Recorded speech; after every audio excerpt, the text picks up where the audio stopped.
Yeah, g'day guys, it's Joel mate Big J here. Welcome to an edition of Aussie Boxing Talk. And today, as the title says, we're going to be talking about Jai Opetaia. Now, Jai Opetaia, there's been a lot of rumours running around that Jai Opetaia is going to go to heavyweight. And I think that's a stupid fucking idea because I think Jai Opetaia, just like Justice Huni, the second he fights someone decent in heavyweight, will get his ass knocked out. Alright, and look at it like this, alright?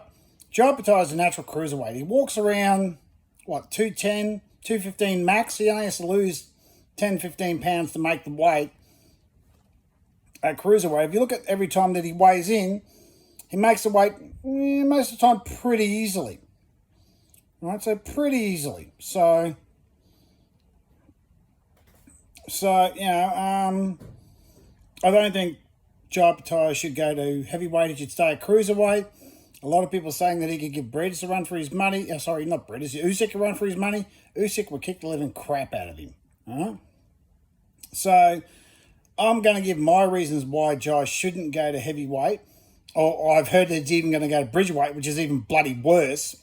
And what I want to hear from you guys is why you think Jai should go to heavyweight. Because I know there's a lot of people out there that's saying that he should go to heavyweight, that he'll do well, that he's the next Usyk or he's the next Evander Holyfield. That's complete fucking bullshit, right? He won't. He'll get bloody flattened at heavyweight. Because here's the reasons why. He's only got one decent win on his record, and that was Mirdis Breas, right? The two times that he fought him. The first time Mirdis Breas was 36 years old, past his prime, and even though he was past his best, Breas still managed to rearrange his fucking face for him, right? Broke his jaw in two places, right? Yeah, it was a gutsy effort and all that, but Jai went life and death with Breas twice. Twice, right? Twice went life and death with Breas. And before and after has fought nothing but a bunch of mid-card level fighters. I mean, look at this. Excuse me. 28-0 is Jai Opetaia. I mean, the best name on his resume, with the exception of Breas, is Mark Bang Bang Flanagan. And when Mark Bang Bang Flanagan fought him, he was done. He was 20. Mark Flanagan at the time of the fight was 24-7.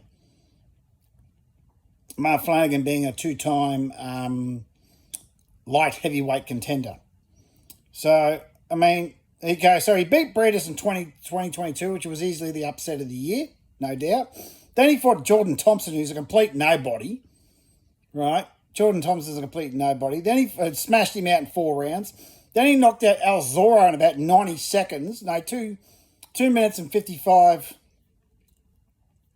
in 1 round, less than 1 round. Then he fought Breas again in another title, which he went life and death again. So, then he fought Jack Massey, right, and blasted him out of there in 6 rounds. Then he fought David Naker. Now, the David Naker fight, I'm really not going to worry about that fight because David Naker was a step-in for the bloke that he's supposed to be fighting next, the Sin Cara fight. And then he fought Claudio Scaro, whatever his name is, in June of this year, who was a blown-up super middleweight. So what I want people to justify to me is based on that resume with a blown-up super middleweight, a novice cruiserweight, a mid-card cruiserweight, a damn near 40-year-old cruiserweight, way past his best, a D-grade cruiserweight, another D-grade cruiserweight, right? Daniel Russell was at heavyweight, so we won't even worry about that. That was a heavyweight fight. Benjamin Keller, once again, another C-grade, D-grade level fighter. Mark Flanagan, past his best, right, by the time Jai fought him. Can someone justify to me how anyone thinks that coming from cruiserweight, which is pretty much bar bridgerweight, is the weakest division in boxing, right? The weakest division in boxing to move up to heavyweight and fight the likes of Joseph Parker, Daniel Dubai, Anthony Joshua, Usyk, Fury, any of these guys. Right? These guys would absolutely fucking destroy Jai Opetaia. If they don't outbox him, they'll knock him out. Because before All right. You know, before the Mark Flanagan, who was past his best, and Benjamin Killer fight, Joe Opetaia was not known for his power. And the only reason he's known for his power now is because he's fighting absolute tomato cans. I mean, Jordan Thompson, a nobody. Zorro, a nobody. Jack Massey, nobody. David Nika, novice. So, and he got clipped in that Nika fight. Go back and watch it. Right? Because you got to remember, you're moving up to heavyweight where there is no weight limit. Right? These guys are minimum 100 kilo fighters. Right? I don't think Jai's going to last very long at heavyweight. I keep telling people he doesn't need to do it. People think, because Usyk did it, the Jai can do it. Usyk's a one-in-a-generation fighter. You know the last guy to successfully move up from cruiserweight to heavyweight and dominate? Evander Holyfield. And that was 30 years ago. That was the turn of the century, 25 years ago. Right? Evander Holyfield moved up from cruiserweight to heavyweight and dominated the division. Right? But then again, he lost to Riddick Bowe as well, and Lennox Lewis. The second these cruiserweights run into a 6'5", 250-pound fighter, they lose. The only one that's won is Usyk. Usyk is the only cruiserweight to move up to heavyweight, fight a guy bigger and heavier than him and win. Because Evander Holyfield didn't. He came up against Riddick Bowe and lost twice, I'm pretty sure. Right? And then he came up against Lennox Lewis and lost twice. Well, the first one was a draw, but the second one wasn't. So the second these blown-up cruiserweights come up against a 6'5", 250-pound fighter, they lose. So name me someone else besides Evander Holyfield and Usyk that's moved up from cruiserweight and done well. That's because, that's because there aren't any. So to think that Joe Opetaia has fought nothing but a bunch of C and D grade competition, one A grade win on his resume, who was an aging man, a 36-year-old who almost literally smashed his face off, right? Think that you can move up to heavyweight and dominate, you're a fucking idiot, right? You are a fucking idiot and you're a fanboy. If you think that, you're a moron. He's going to move up to heavyweight if he does, which I don't think he should. He will get absolutely fucking destroyed. Right? Just like Justice Hooney did. I said from the start that kid had no power. He was pillow-fisted. And what happened? He come up against Fabio Wardley, who, without doubt, Justice won every round. And what happens when he got that shot in? Boom. Justice got knocked the fuck out. And the same thing will happen to Joe Opetaia. So everyone out there thinking that, Joe can dominate heavyweight, bullshit. He'll get destroyed. Right? And I've heard that he's going to move up to bridgerweight. What the reject... Bridgerweight is the reject division. Heavyweight, cruiserweight is for blown up lightweights and weight drained heavyweights who can't dominate in their own divisions.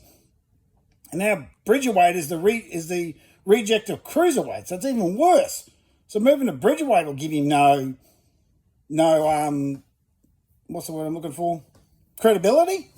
Moving up to bridgerweight's even worse than being a bloody cruiserweight. At least cruiserweight's got all the belts. Bridgerweight's only WBC. So, I've been saying for a long time that Jai shouldn't move to cruiserweight, right? And people say, you're just a hater. Like, no, I'm not. I'm not a hater. I'm fucking right. I said 4 or 5 years ago about Tim Tszyu that Tim Tszyu wasn't as good as everyone said he was. And the second he come up against a legitimate fighter, he'll get knocked the fuck out. And what happened? Right? He came up against Bakray Murtazaliev, who destroyed him inside of 3 rounds. Just like I said would happen to him. Right? And then he fought Fundora, who belted him for another 7 rounds, and then he gave up. He retired in the stool because he knew he couldn't win. Or whatever happened. It doesn't matter who stopped the fight. The fact of the matter is, Tim gave up on the stool. All right? And I was right about Justice Hooney. The second someone with power come up against him, or a decent heavyweight come up against him, and not these domestic level guys he was fighting, because heavyweight in Australia is the weakest division in Australia the weakest division in Australian boxing is heavyweight. The second, the second he come up against someone with power, boom, he gets knocked out. So, once again, I was right. I'm right about Jai Opetaia. The second he comes up against someone at heavyweight like a Parker or a AJ or a Fury or a Usyk or a Dubai or even that Moses Atambo fella, he'll get knocked out.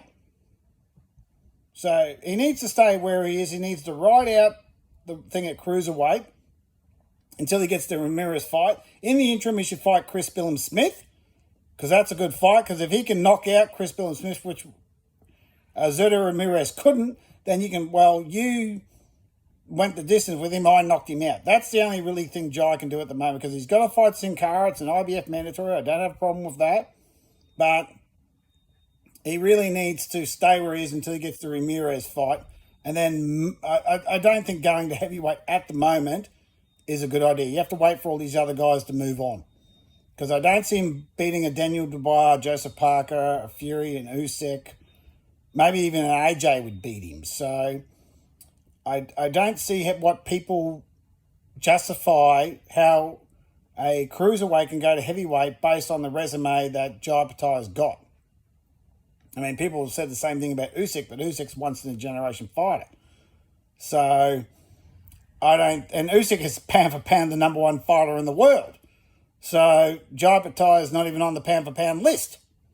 So he's not even the best cruiserweight in his division, because Zurdo Ramirez has 2 belts. Jai's only got 1. So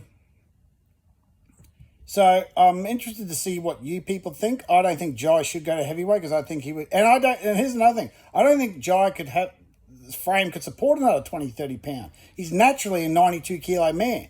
If he puts on 10, 15 kilo and goes up to 110, 115 kilo, that's going to slow him right down. I don't think he's got the frame to become a heavyweight. I mean, to become a heavyweight, you have to have the frame to support the weight. I don't think Jai's got that.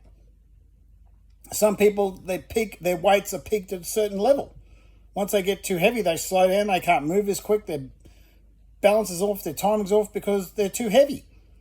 So, I mean, look at, what was his name? Deontay Wilder, when he put on the extra 20, 30 pound against Fury, he got knocked out. His optimum weight was 215. So, he put on 20 pound to fight Fury the third time and get knocked out.